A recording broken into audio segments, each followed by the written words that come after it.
Dans cette vidéo, nous allons corriger ensemble les exercices relatifs au modèle moléculaire que je t'ai donné la semaine dernière. Le premier exercice était l'exercice numéro 16, page 16, et on te demande de donner la formule de chacune des espèces chimiques.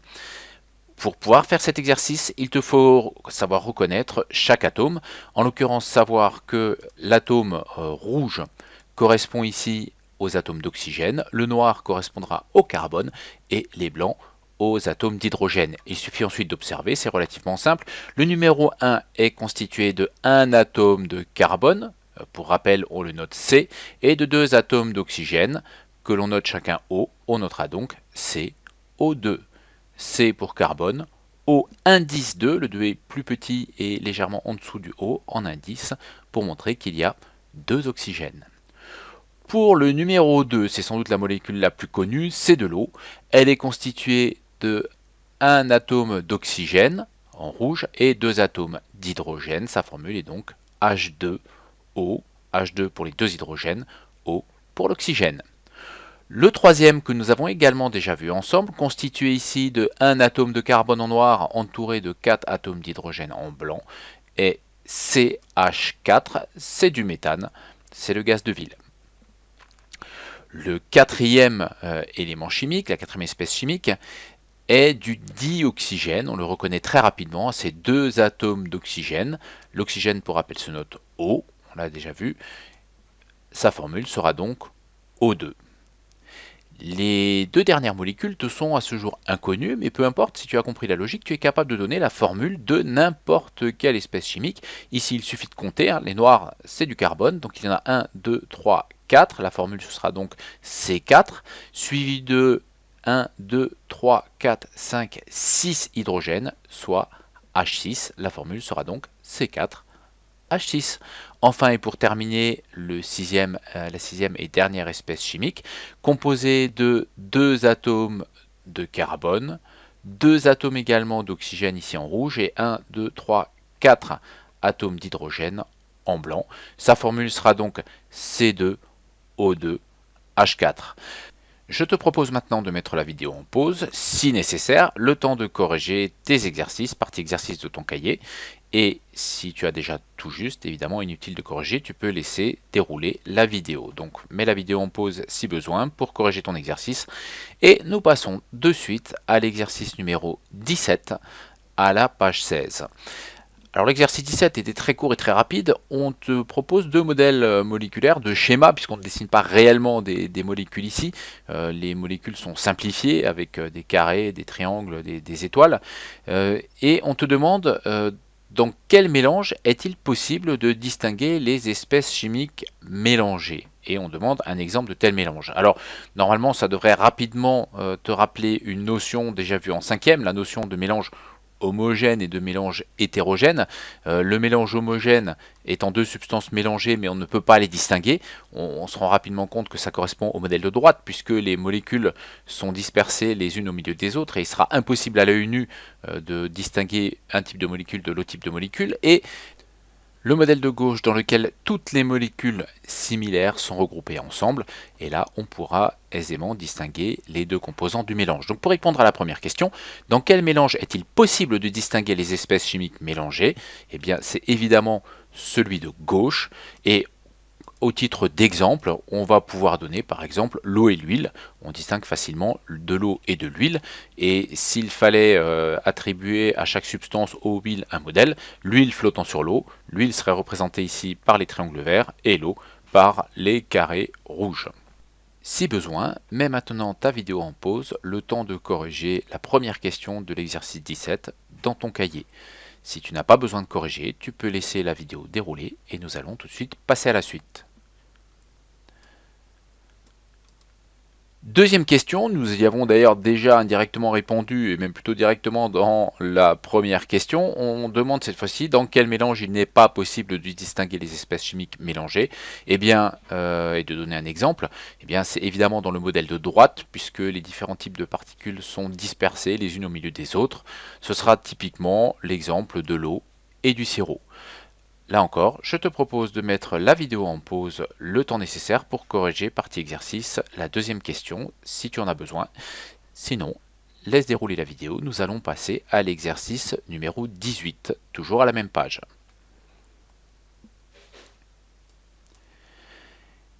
Exercice 18 maintenant, celui-ci sera très rapide et relativement similaire finalement à l'exercice précédent, même encore plus simple. On a deux schémas et on demande simplement lequel représente un mélange en justifiant la réponse. Eh bien, obligatoirement, puisque c'est un mélange, c'est qu'il y a plusieurs types de particules et cela correspond à celui de droite. Et pour justifier, on ajoutera car il y a deux sortes de molécules. Là encore, mets la vidéo en pause, le temps d'apporter les corrections nécessaires dans ta partie exercice. Nous allons ensuite de suite passer à l'exercice numéro 23. Dans l'exercice numéro 23, on te demande d'associer à chacune des matières l'état physique, à savoir sont-elles solides, liquides ou gazeuses, en justifiant en utilisant le modèle microscopique que nous avons vu en leçon il y a 15 jours. Alors, c'est relativement simple pour l'eau. Observons la manière dont sont agencées les molécules d'eau. Elles sont plutôt compactes, mais pas forcément très bien rangées. Donc, essaie de te souvenir à quel modèle correspond le modèle compact désordonné. Il s'agit du liquide. Le fer juste à côté est un modèle compact et parfaitement ordonné. Il s'agira donc dans ce cas du solide. Enfin et pour finir, le dihydrogène, les particules, tu le vois, sont très espacées. Elles sont en mouvement, on ne le voit pas ici à l'écran. Eh bien, il s'agit du modèle d'un gaz. Je te laisse maintenant, une fois de plus, mettre la vidéo en pause, le temps de corriger ce qui est nécessaire dans l'exercice que tu as normalement déjà préparé dans la partie exercice de ton cahier. Nous allons maintenant passer au QCM de la page 75. Ce QCM est composé de 9 questions. Nous allons corriger d'abord les 5 premières. Alors le début est plutôt simple, tu verras que les questions 4 et 5 nécessitent un petit peu réflexion et peut-être même explication. Elles sont moins simples que les autres. Dans la première question, l'air sec est composé d'environ 80% de diazote et 20% de dioxygène, c'est du court. L'air, comme tous les gaz, possède, la réponse est une masse. Alors, l'air n'a pas de volume propre. Tu sais que l'air peut être comprimé ou détendu, il n'a pas de couleur non plus. Certains gaz rares possèdent une couleur, mais la plupart des gaz sont incolores. L'air en est le premier exemple. Par contre, tous les gaz pèsent quelque chose, tous les gaz ont une masse. Troisième question, lorsqu'on pousse le piston d'une seringue fermée contenant un gaz, le nombre de chocs sur la paroi interne de la seringue augmente. Rappelle-toi du modèle que tu as vu sur la pression, ça fait partie de l'une des vidéos que je t'ai montré dans les séquences précédentes. Moins le gaz a de place, plus les chocs sur la paroi sont importants et c'est ça qui fait qu'il y a davantage de pression. Question 4 maintenant, à pression donnée, lorsque la température augmente, la masse volumique d'un gaz augmente, ne varie pas ou diminue. La bonne réponse est diminue. Mais cela n'était pas évident. Il faut vraiment réfléchir et nécessite peut-être explication pour que tu comprennes cette réponse. Pour comprendre cette réponse, je te propose d'utiliser une petite animation. C'est un logiciel qui simule des molécules de dioxygène et du diazote, donc qui représentent de l'air. Tu vois que c'est un gaz puisque les molécules sont relativement agitées et très espacées entre elles. On voit aussi les chocs avec les parois qui sont responsables de la pression. Il faut comprendre que si l'on augmente la température, l'agitation des molécules va elle aussi augmenter. Et mécaniquement, la pression intérieure de cette enceinte va augmenter. Si on veut garder une pression constante, ce que nous suggère le QCM, il n'y a pas le choix. Il va falloir augmenter le volume pour diminuer le nombre de chocs sur les parois.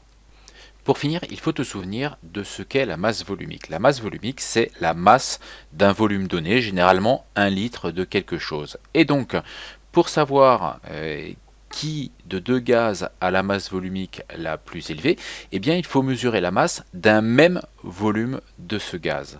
Alors, on reprend notre problème depuis le départ. On était dans cette configuration-là au début, avec une agitation qui était moindre parce que la température était inférieure. Et puis, on a augmenté la température. Donc pour maintenir la pression constante, on est obligé d'augmenter le volume. Mais on va devoir comparer la masse du même volume de gaz à la fin. Donc j'augmente le volume, mais je ne considère la masse que du même volume de gaz qu'on avait au début. Et là, on voit tout de suite que dans ce même volume de gaz, il y a moins de molécules qu'avant, puisque les autres molécules sont en dehors de ce volume. La masse volumique est donc inférieure dans cette situation que dans celle-ci. Une autre façon de voir les choses et d'expliquer les choses peut être de dire beaucoup plus simplement que finalement, dans cette situation finale, nous avons le même nombre de particules qu'au début, mais dans un volume plus grand. Au début, le volume était ainsi. À la fin, nous avons un volume plus grand, mais le nombre de particules n'a pas augmenté. Donc on a la même masse dans un plus grand volume. Et bien ça fait une plus petite masse volumique. Cinquième question.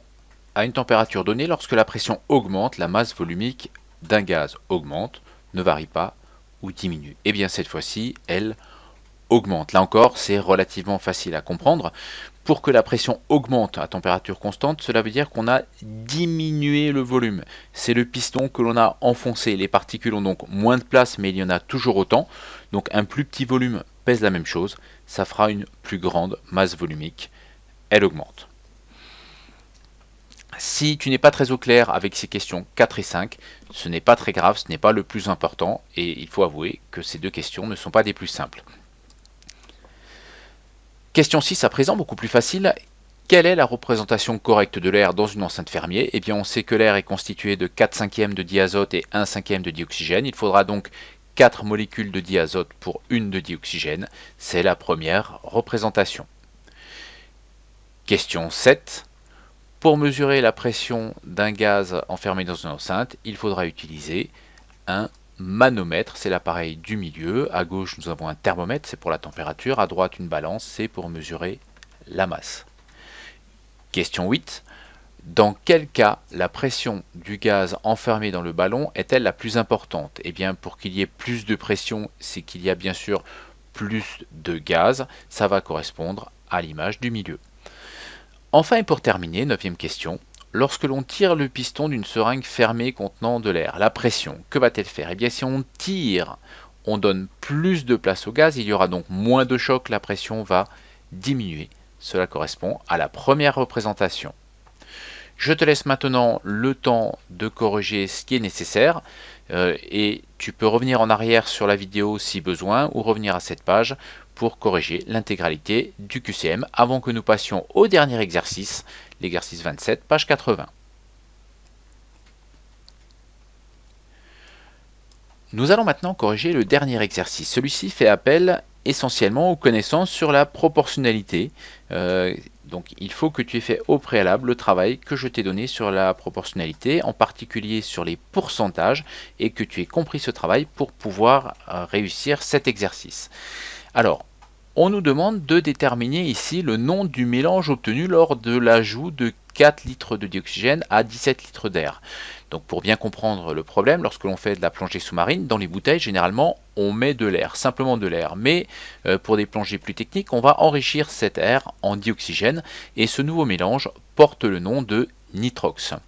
Le nitrox peut être plus ou moins enrichi en dioxygène et le nom de ce nitrox dépendra du pourcentage de dioxygène. Donc on te demande finalement si on obtient du nitrox 32, du nitrox 36 ou du nitrox 40, bref, quel est le pourcentage concrètement de dioxygène une fois que l'on aura enrichi l'air en dioxygène. Donc pour répondre à cette question, nous allons commencer simplement par considérer le volume initial d'air. On sait que dans l'air, il y a 21% de dioxygène. On sait aussi que nous avons un volume de 17 litres d'air. Il faut donc calculer quel est le volume de dioxygène, donc à quel volume correspondent les 21%.